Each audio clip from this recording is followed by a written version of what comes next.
ከማረጋገጥ ጋር የሚያያዝ ትልቅ የፍላግሺፕ ወይም ደግሞ የኢኒሼቲቭ ነው።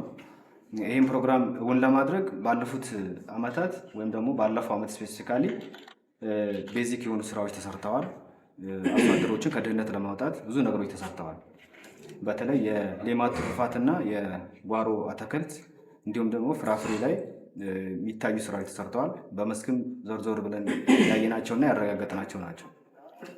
የሚጎድለውና በዋናነት መስራት ያለብን ግን አንድ የሚጎለን ነገር እንዳለ ገምግመናል። በአስተባባሪ ደረጃ ይህን ፕሮግራም ስናገድ የመጀመሪያው ነገር በአጭር ጊዜ ውስጥ በምግብ ሰብል ራስን ለመቻል በትንሽ መሬት ላይ ራስን ለማቋቋም ትልቅ ፋይዳ ያለው የስራ ስር ሰብል ነው። እኛ አካባቢ እንደምታውቁት የስራ ስር ሰብል ላይ ከዚህ ቀደም የተሞከረ ግን ወደ ኋላ የተውነው ከእጃችን ይወጣ ያለ ዋና የሰብል አይነት ነው ማለት ነው።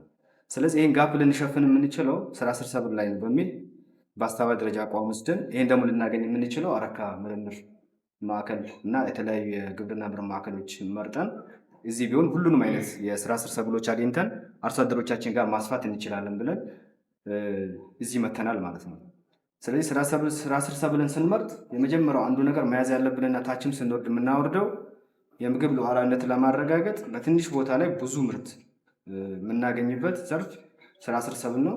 በዚህ መንገድ ላይ ኤክስቴንሽን ስራውን የምንሰራው ማለት ነው። ሁለተኛ ይሄ ዘርፍ የኢኮኖሚያዊ ጠቀሜታውንም ስናይ በጣም ትልቅ ቫልዩ ያለው ካዛቫ ቦይናንም ብንወስድ ጎደሬንም ብንወስድ ስኳር ድንች የተለያዩ አይነት አሁን በምርምር የወጡ ስናይ ትልቅ ቫልዩ ያላቸው ክሮፖች ናቸው ማለት ነው። በትንሽ ቦታ ብዙ ምርት የምናገኝባቸው ዶክተርም እንዳነሳው ማለት ነው። ስለዚህ አንዱ ድህነትን እንሻገርበት አስበን አንድ ግብ የወሰድነው ማለት ነው። ኢኮኖሚያዊ ጠቀሜታውን ታሳቢ ያደርገናል። ሁለተኛ ታሳቢ ያደረግነው ኒውትሪሽናል ቫልዩ ነው። የስነ ምግብ ይዘታቸው እኛ የጎደሉን ነገሮች ሊሞሉልን የሚችሉ ናቸው ማለት ነው። ስለዚህ እነዚህ ያው በፕሮቲን የበለጸገ ስኳር ድንች አለ፣ ሌሎችም ማይክሮ ኒውትረንት ያላቸው አሉ። እንደገና ደግሞ የስታርች እና ካርቦሃይድሬት ያላቸው ናቸው። ከዛ ውጭ ደግሞ በጣም በዚህ ጊዜ ብዙ ሰዎች እያጡት ያለው ደግሞ ፋይበርም አለው ማለት ነው። ስለዚህ እነዚህ የኒውትሪሽናል ቫሊያቸው ትልቅ የሆኑ የስራ ስር ሰብሎች ናቸው። እኛ ያለብንን ጋፕ ሊሸፍንልን የሚችል ነው ማለት ነው። እነዚህን ሁለት ግቦች እንደ ዋና ተልዕኮ አድርገን ስራ ስር ሰብልን ማጠናል ማለት ነው። ስኳር ድንች እንደዚሁም ካዛቫን በምን ወይ ብንሄድበት በጣም ውጤታማ ማድረግ ይችላል የሚለው አመጋገቡ ላይ የምንሄደው ርቀት እንደተጠበቀ ሆኖ ለገበያ መቅርበን ቀጥሎ ያሉ የተለመዱ የምግብ አይነቶችን አርሶ አደሩ እንዲጠቀሙ ካን ብናረግ በጣም ውጤታማ ስራ መስራት ስለምንችል ኤፍቲሲዎቻችን የስራ ስር ምርምር ማዕከል መሆን አለባቸው፣ ማሳያ ማዕከል መሆን አለባቸው የሚለው በደንብ መያዝ አለ የሚል ሐሳብ አለ።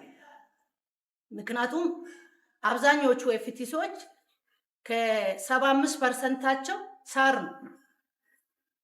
ስለዚህ ይሄ ላይ የአንደኛ አፈሩ የቆየ ስለሆነ ቅድም ስታዩ እንደነበረው በኤፍቲሲ ያሉ መሬቶችን በደንብ እንዲለሙ አድርገን አርሶ አደሩ ከኤፍቲሲ ወስዶ ስራ ስር ላይ በስፋት መሳተፍ እንዲችል መሄድ ያስፈልጋል። በዚህ ዓመት በሞዴል አርሶ አደሮች ነው ስራ ስሮችን እንጀምራለን ያልነው።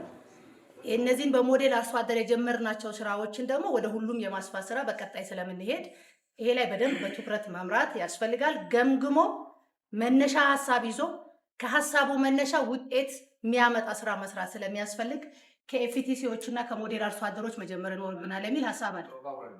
ሁለተኛው ትምህርት ቤቶች ከስራ ስር አኳያ ትልቅ ስራ መስራት ይችላል። በትምህርት ቤቶች የምታያቸው መሬቶች በጣም ሰፋፊ መሬቶች አሉ፣ ከግንባታ ውጪ ያሉት። እነዚህ ላይ ከስራ ስር አኳያ መጠቀም ብንችል አንደኛ የማስፋት እድላችን ሰፊ ነው። ቅድም ስታዩ እንደነበረው የካዛቫን እንድትከልብን በቀላሉ በተማሪ ማስተከል ይችላል። ሁለተኛው የሌሎችም ቅድም ስናያቸው እንደነበር ስኳር ድንች እና ጎደሬ መስራት ብንችል በትምህርት ቤቶች ላይ አንዱ ለግቢው ውበት አረንጓዴ ይሆናል፣ ግቢው አረንጓዴ እንዲሆን ያደርጋል። ሁለተኛ ተማሪዎች በራሳቸው ተንከባክበው የሚያሳድጉት፣ ከዛ ከተማሪዎች ደግሞ ወደ የቤተሰብ ሲወስዱት ጓሮ ላይ በሁሉም አርሶ አደር ደረጃ ላይ ማስፋት ስለምንችል እሱ ላይ በደንብ አትኩረን መሄድ በትምህርት ቤቶቻችን ላይ እድሎቻችንን መጠቀም ያስፈልገናል የሚል ሀሳብ አለ። ሌላ ጤና ተቋማቶች ናቸው። ይሄን ስናደርግ የውስጥ ገበያቸውንም በጀዙር እያሳደግን ነው። የጤና ተቋማት፣ ጤና ጣቢያዎች እንደዚሁም ደግሞ የሆስፒታሎች በከፊል ከአበባ ሌሎች የማይመገቧቸው ለምግብ የማይውሉ ምርቶች ላይ ከሚያረጉ በከፊል እነዚህን ምርቶች ስራዎች ላይ መስራት ቢችሉ ግቢው አረንጓዴ ይሆናል። ሁለተኛ ጥላ ተፈልጎ የሚወጡ የጤና ጣቢያና የሆስፒታል ታካሚዎች ከዛ ማዕከል መውሰድ ይችላሉ ማለት ነው። አንድ አዲስ ሀሳብ፣ አንድ አዲስ ተሞክሮ ወደ ወስዶ ወደ ሌላው ለማስፋት የምናሰፋበት ወይ በደንብ መስፋት አለብን። ብዙ እድሎችን መጠቀም አለብን ማለት ነው። አርሶ አደሩ ይሄን ተክለ እንዲህ ታደርጋለህ ብለን በነገርነው ብቻ ፈጥኖ ወደ ተግባር ለማስገባት ብዙ ጊዜ የኛ አርሶ አደሮች በእይታ በማየት የተሰሩ ስራዎችን አይቶ የመጡ ውጤቶችን አይቶ ስለሆነ የሚያምኑት ከዚህ አኳያ እነዚህ የመንግስት ተቋማት ላይ በስፋት ሄደን ሞዴል አርሶ አደሮቻችንም ተጠቅመን ከስራ አኳያ በደንብ ውጤት ማምጣት እንችላለን የሚል ሀሳብ አለኝ ማለት ነው።